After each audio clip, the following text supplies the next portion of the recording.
Sir ಒಬ್ಬ ಕಾಳಿದಾಸ ಅದರ ಸುತ್ತ ಸಮಗ್ರ ಕ್ಯಾರೆಕ್ಟರ್ಗಳು ಸಿಕ್ಕಾಪಟ್ಟೆ ವೈಬ್ ಕ್ರಿಯೇಟ್ ಮಾಡ್ತವೆ. ಆದರೂ ಇದುವರೆಗೂ ನಾವು ಈ ಇಂಟರ್ವ್ಯೂನಲ್ಲಿ ನಾವು ತಗೊಳ್ಲಿಲ್ಲ ಹೆಸರುಗಳನ್ನು. Sudeep sir, Ramesh sir, Sanjay Dutt sir, Shilpa Shetty ma'am, ಜೊತೆಗೆ ರಮೇಶ್ ಅರವಿಂದ್ ಸರ್, ಇಷ್ಟೊಂದು ಕ್ಯಾರೆಕ್ಟರ್ಗಳನ್ನು ಹೊಂದಿಸಿದ್ದು ಅಂದರೆ ಈ ಪ್ರೇಮ್ ಸರ್ಗೆ ಅಟ್ರಾಕ್ಷನ್ ಇದೆಯಾ ಅಂತ ಕರ್ಕೊಂಡು ಬಂದ್ಬಿಡ್ತಾರ ಅಂತ ಎಲ್ಲ ಸ್ಟಾರ್ಗಳು. ಆ ಥರ ಏನಿಲ್ಲ. ನೋ ನೋ ನೋ ಹಂಗೆಲ್ಲ ಇಲ್ಲ. ಅದು ಪಾತ್ರಗಳು ಮತ್ತು ಒಂದು ಕತೆ, ಒಂದು ಸ್ಟೋರಿ ಇತ್ತು. ಆಮೇಲೆ ತಿರ್ಗಾ ಹೋಗಿ ಕೇಳಿದ ತಕ್ಷಣ ಪ್ರೀತಿಯಿಂದ ಬಂದು ಮಾಡಿದ್ರು ಎಲ್ಲರೂ. ಈಗ ನಮ್ಮ ಹುಡುಗ ಹೆಂಗೆ ಪ್ರೀತಿಯಿಂದ ಮಗನೇ ಈ ಕತೆ ಕೊಂಡು ಮಾಡೋಣ ಅಂತ ನಾವು ಬಂದು ಹಂಗೆ ಎಲ್ಲರೂ ಅಷ್ಟೇ ಧ್ರುವನ್ ಜೊತೆ ಕೆಲಸ ಮಾಡೋಕ್ಕೆ. ಸೊ ಆ ಸಿನಿಮಾ KD ಜೊತೆ ಎಲ್ಲರೂ ಇನ್ವಾಲ್ವ್ ಹಾಕಿ ಬಂದರು, ಪ್ರೀತಿಯಿಂದ ಬಂದರು. ನಾಟ್ ಲೈಕ್ ಎನಿ ಕಂಡೀಷನ್ ಆಗಲಿ, ಎನಿ ಇದಾಗಲಿ, ಯಾರೂ ಆಗಲಿ. ರಮೇಶ್ ಸರ್ ಆಗಲಿ ಅಮೇಝಿಂಗ್, ಅವ್ರ ಬಗ್ಗೆ ಮಾತಾಡೋಂಗಿಲ್ಲ, ವರ್ಡ್ಸೇ ಇಲ್ಲ, ನೋ ವರ್ಡ್ಸ್. ಆ್ಯಂಡ್ ಅಷ್ಟು ಅದ್ಭುತ. ಯಾವಾಗಲೂ ಅವರು ಸೀನ್ಗಳನ್ನ ನೋಡ್ಬಿಟ್ಟು ಸೀನ್ಗಳು ಕೇಳಿ ಏನು ಗುರುವೆ ಫುಲ್ ಮಜಾ ಇದೆ ಗುರುವೆ ಅನ್ನೋರು. ಅದು ಅಷ್ಟು ಇನ್ಸ್ಪೈರ್ ಮಾಡೋರು ನಮಗೆ ಯಾವಾಗಲೂ ಪ್ರತಿ ಸಾರಿ ಶೂಟ್ ಮಾಡ್ಬೇಕಾರೆ. ಆ್ಯಂಡ್ ರವಿ ಸಾರು ಅಷ್ಟೇ. ರವಿ ಸಾರ್ದು ಬಂದ್ಬಿಟ್ಟು ಒಂದು 8 ದಿನ ಶೂಟ್ ಮಾಡಿದ್ವಿ. ಸೊ 8 ದಿನ ಬಂದ್ಬಿಟ್ಟು ಅದು ಎಡಿಟ್ ಮಾಡಿದ್ರೆ ನಿಮಗೆ ಅದು ಬರೋದೇ ಒಂದು 2 ನಿಮಿಷ. 8 ದಿನ ಈ ನನ್ನ ಮಗ ಏನೋ ಕರ್ಮ ಇವಂದು ನನಗೆ ತೆಗಿತಾನೇ ಇರ್ತನ್ಕೊಳೋ ಅನ್ನೋರು. ಬಟ್ ನಾವು ತೆಗಿಯೋದಂಗೆ ವಿಗ್ ಹಾಕಿದ್ದು 15 ದಿವಸ, ವಿಗ್ ಟ್ರೈ ಮಾಡಿದ್ದು 15 ದಿವಸ, ಶೂಟಿಂಗ್ ಮಾಡಿಸಿರೋದು 8 ದಿವಸ. ಒಂದು ದಿವಸ ಬಟ್ಟೆ ಕಾಸ್ಟ್ಯೂಮ್ ಚೇಂಜ್ ಮಾಡೋಕ್ಕಿಂತ ಮನೆಗೆ ಹೋದ್ವಿ. 1 ದಿವಸ ಹೋದ್ವಿ, 2 ದಿವಸ ಹೋದ್ವಿ, 3 ದಿವಸ ಹೋದ್ವಿ, 4 ದಿವಸ ಹೋದ್ವಿ, ಹಿಂಗೆ ಹೋಯ್ತಾನೆ ಇದ್ವಿ. ಲಾಸ್ಟ್ ಡೇ ಸರ್ ಲಾಸ್ಟ್ ಇನ್ನೊಂದ್ಸರಿ ಚೆಕ್ ಮಾಡ್ಬಿಡ್ತೀನಿ ಸರ್ ಹೇರ್ ಸ್ಟೈಲು ಚೇರ್ಸಲ್ಲಿ. ಅವ್ರ ಮಿಸಸ್ಸು ಮೇಡಮವರು ಎಲ್ಲ ಇದ್ರು. ಅಲ್ಲ ಕಣೋ, ನಾನು ಹೀರೋಯಿನ್ಗೆ ಕಾಸ್ಟ್ಯೂಮ್ನ ಚೇಂಜ್ ಮಾಡಿಸಿ ಬಿಡ್ತೀನಿ, ಈಗ ನನ್ನ ಮಗ ನನಗೆ ಹಿಡ್ಕೊಂಡವನಲ್ಲೋ ಏನೋ ಕರ್ಮ. ಶಿಲ್ಪಾ ಶೆಟ್ಟಿ ಮ್ಯಾಮ್ಗೂ ಅಷ್ಟೇ, ಅವರು ಸೆಟ್ಟಿಗೆ ಬಂದಿದ್ರು, ನಮ್ಮ ಒಟ್ಟಿಗೆ ಶೂಟ್ ಮಾಡಬೇಕಿತ್ತು, ಕಾಸ್ಟ್ಯೂಮ್ ಸರಿಯಿಲ್ಲ ಅಂತ ಅವತ್ತು ಶೂಟೇ ಮಾಡಿಸಿಲ್ಲ. Very specific. ದೆನ್ ಅಷ್ಟು ಇದು ರವಿ ಸರ್ ಅಂತೂ ಸಿಕ್ಕಾಪಟ್ಟೆ ನನ್ನ ತಲೆ ಕೂದಲು ಹಿಡ್ಕೊಂಡು ಎಳೆದಾಕ್ಬಿಡೋರು ಮೈಸೂರಲ್ಲಿ ನನಗೆ.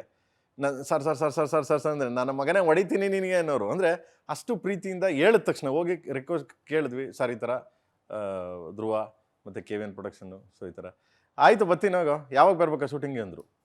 ಏನು ಕೇಳಲೇ ಇಲ್ಲ ನನಗೆ ಅವರು, ಯಾವಾಗ ಬರಬೇಕು, ನೋ ಸ್ಟೋರಿ ನೋ ನಥಿಂಗ್, ಯಾವಾಗ ಬರ್ಬೇಕಂತ ಹೇಳೋ, ಡೇಟ್ ಹೇಳೋ, ಬರ್ತೀನಿ ಹೋಗು ಅಂದರು. ಸೇಮ್ ನನ್ನ ಡಾರ್ಲಿಂಗ್ ಕಿಚ್ಚ ಸುದೀಪ್ ಅವರು, ಓಕೆ ಹೇಳು ಯಾವಾಗ ಬರಬೇಕು, ಇಷ್ಟೇ. ಎಲ್ಲರೂ ಅಷ್ಟೇ, ಪ್ರತಿಯೊಬ್ಬರೂ ಈ ಸಿನಿಮಾಗೆ ಎಲ್ಲರದು ಕಾಂಟ್ರಿಬ್ಯೂಷನ್ ಇದೆ, ಎಲ್ಲರದು. ಪ್ರತಿಯೊಬ್ಬರು ಬಂದು ಸಪೋರ್ಟ್ ಮಾಡಿದ್ದಾರೆ. KDನ ಹೆಗಲ ಮೇಲೆ ಹೊತ್ಕೊಂಡು ಕರ್ಕೊಂಡು ಹೋಗ್ತೀಯ. ಒಂದು ರ್ಯಾಪಿಡ್ ಫೈರ್ ಕ್ವಶನ್ ಕೇಳ್ಬಿಡೋದಮ್ಮ, ಓಕೆನಾ? ರೆಡಿನಾ? ರೆಡಿ ಧ್ರುವ ಸರ್? KD ಬಗ್ಗೆ ಒಂದು word. Crazy. Kalidasa. Hardest scene, ಕಷ್ಟ ಆಗಿರೋ ಸೀನ್ KD ಅಲ್ಲ, ಸಿಂಗಲ್ ಶಾಟ್ಸ್ ಒಂದು 3 ಸಿಂಗಲ್ ಶಾಟ್ ಇದೆ ಮೇಡಮ್. ಅದು ತುಂಬ ಕಷ್ಟ ಆಯ್ತು. ಅಂದರೆ ಕ್ಯಾಮ್ರಾನು ಕೋಆರ್ಡಿನೇಟ್ ಮಾಡಬೇಕು, ಡೈಲಾಗ್ಸ್ ಎಲ್ಲ ಸ್ವಲ್ಪ ಜೂನಿಯರ್ಸ್ ಜಾಸ್ತಿ ಇದ್ರು, ಆರ್ಟಿಸ್ಟ್ಗಳು ಜಾಸ್ತಿ ಇದ್ರು. ಡೈರೆಕ್ಟ್ರು ವಾಸ್ ವೆರಿ ಐಟಮೆಂಟ್, ನಾನು ಸಿಂಗಲ್ ಶಾಟ್ ಆದರೆ ಮಾಡೋಣ ಅಂತ ಬೆಳಗಿಂದ ಸಂಜೆವರೆಗೂ ಅದೇ ಶಾಟ್ ಮಾಡೋದು. Station shot. ಹೌದು, ಕೆಲವೆಲ್ಲ ಒಂದೊಂದು ಶಾಟ್ ತೆಗೆದಿದ್ದೀವಿ.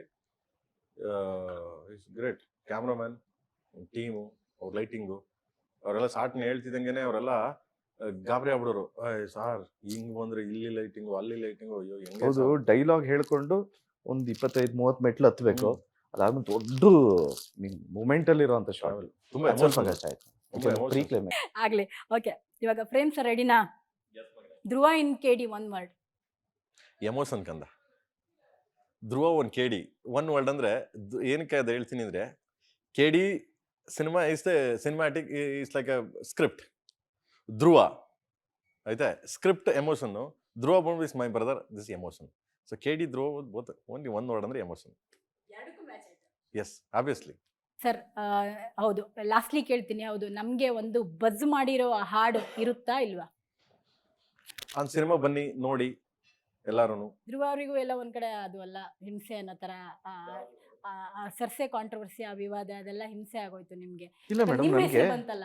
ಇಲ್ಲ ಆಕ್ಚುಲಿ ಏನು ಗೊತ್ತಾ, ನನಗೇನು ಅನಿಸಿಲ್ಲ ಫ್ರ್ಯಾಂಕ್ಲಿ. ಏನಕ್ಕೆ ಅಂದರೆ, ನಾನು ಫಸ್ಟ್ ಟೈಮ್ ಲಿರಿಕ್ಸ್ ಮಾತ್ರ ಕೇಳಲಿಲ್ಲ, ನಾನು ವಿತ್ ವಿಡಿಯೋ ನೋಡಿದ್ದಿದ್ದು. ಏನಣ್ಣ, ವಿತ್ ವಿಡಿಯೋ ಆ್ಯಂಡ್ ಆಡಿಯೋ ಒಟ್ಟಿಗೆ ನೋಡಿದ್ದಿದ್ದು. ನನಗೆ ಅಷ್ಟು ಡಾನ್ಸ್ ಮೇಲೆ ಹೋಯ್ತು, ಎಷ್ಟು ಚೆನ್ನಾಗಿ ಮಾಡಿದ್ದಾರೆ.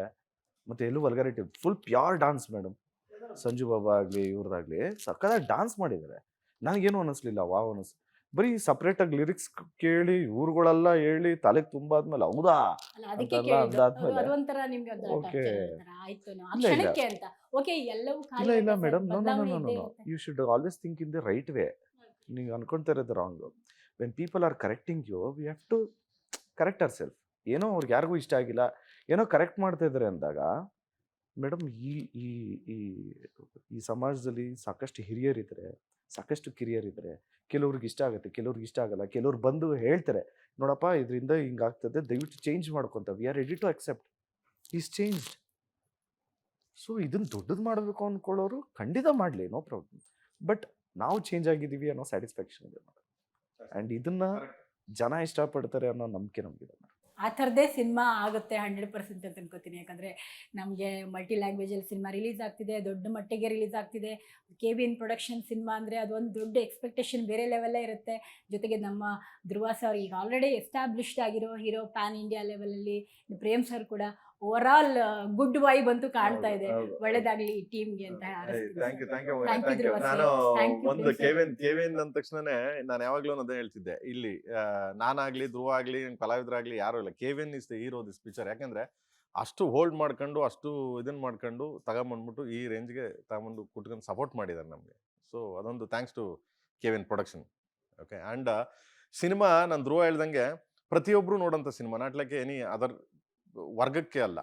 ನನ್ನ ಫ್ಯಾನ್ಸ್ಗಳಂತಾಗಲಿ, ಧ್ರುವನ್ ಫ್ಯಾನ್ಸ್ ಆಗಲಿ, ನನ್ನ ಡಾರ್ಲಿಂಗ್ ಫ್ಯಾನ್ಸ್ ಆಗಲಿ ಅಂತ. ಫ್ಯಾನ್ಸ್ ಅಂದರೆ ಕನ್ನಡ ಚಿತ್ರರಂಗ, ಕನ್ನಡ ಸಿನಿಮಾಗಳು, ನಮ್ಮ ಸಿನಿಮಾಗಳು. ಕನ್ನಡ ಸಿನಿಮಾ ಅಂದರೆ ಪ್ರತಿಯೊಂದು ಒಬ್ಬರು ನೋಡಬೇಕು. ಆಮೇಲೆ ಯಾರೂ ದಯವಿಟ್ಟು ರಿಕ್ವೆಸ್ಟ್ ಹಂಗೆ ನಿಮ್ಮ ಮುಖಾಂತರ, ಆಮೇಲೆ ಚಾನಲ್ ಮುಖಾಂತರ ರಿಕ್ವೆಸ್ಟ್ ಮಾಡ್ಕೊತೀನಿ, ಪೈರಿಸಿ ಮಾಡಬೇಡಿ.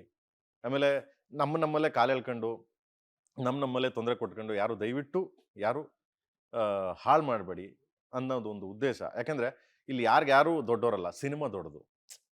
ಸೊ ಅದೊಂದೇ, ಸಿನಿಮಾ ದೊಡ್ಡದು, ಯಾರು ದೊಡ್ಡವರಲ್ಲ ಇಲ್ಲಿ. ಸೊ ಅದಕ್ಕೋಸ್ಕರ ಯಾರೂ ಅಷ್ಟೇ ಬನ್ನಿ, ಪ್ರೀತಿಯಿಂದ ಸಿನಿಮಾ ನೋಡಿ, ಸೊ ಬೆನ್ ತಟ್ಟಿ ಪ್ರೋತ್ಸಾಹಿಸಿ ಎಲ್ಲರೂ ಅಂತ ಕೇಳ್ತೀನಿ ಅಷ್ಟೇ. ಸೊ ಸ್ವೀಟ್, ಇಷ್ಟೊತ್ತು ನಮ್ಮ ಜೊತೆ ಮಾತನಾಡಿದ್ರಿ. ನಿಮ್ಮ ಸಿನಿಮಾಕ್ಕೆ ಒಳ್ಳೇದಾಗಲಿ. ಆಬ್ವಿಯಸ್ಲಿ ಅದೊಂದು ಸೌಂಡ್ ಅಂತೂ, ವೈಬ್ ಅಂತೂ ಇದ್ದೇ ಇದೆ. 30ನೇ ತಾರೀಕಿಗೆ ಹೋಗಿ ಸಿನಿಮಾ ನೋಡ್ತೀವಿ. ಹಾಗೆಯೇ ಜನರು ಕೂಡ ಎಲ್ಲರೂ ನೋಡ್ತಾರೆ. ಹೌದು, ಆಬ್ವಿಯಸ್ಲಿ ಅವ್ರ ಫ್ಯಾನ್ಸ್ ಇವ್ರ ಫ್ಯಾನ್ಸ್ ಇಲ್ಲ, ಆಬ್ವಿಯಸ್ಲಿ ಯಾರಿದೆ ಎಲ್ಲರದ ಫ್ಯಾನ್ಸ್ ಸಿನಿಮಾನೇ ಆ ಥರ ಇದೆ. ಟ್ರೈಲರ್ ನೋಡಿದ್ರೆ ನೀವು ಬಿಡೋ ಚಾನ್ಸೇ ಇಲ್ಲ. ಒಳ್ಳೇದಾಗಲಿ ಟೀಮ್ಗೆ. Thank you so much. So ವೀಕ್ಷಕರು ನೆನಪಿದೆಯಲ್ಲ, ಇದೇ 30ನೇ ತಾರೀಕು ತೆರೆ ಮೇಲೆ ಒಂದು ಅದ್ಭುತ ರೆವ್ಯುಲೇಷನ್ ಬರ್ತಾ ಇದೆ. ಹೌದು, ಆಬ್ವಿಯಸ್ಲಿ ಅದು ಕೆ ಡಿ ನೋಡೋದಕ್ಕೆ ನೀವೆಲ್ಲ ಕಾಯ್ತಾ ಇದ್ದೀರಾ ಅಂತ ಅನ್ಕೋತೀನಿ. ಹೌದು, ಸಕ್ಸಸ್ ಪಾರ್ಟಿಯಲ್ಲಿ ಸಿಗೋಣ. ಅಲ್ಲಿವರೆಗೂ ನೆನಪಿರಲಿ, ನ್ಯೂಸ್ ಅಂದರೆ ಪಬ್ಲಿಕ್ TV.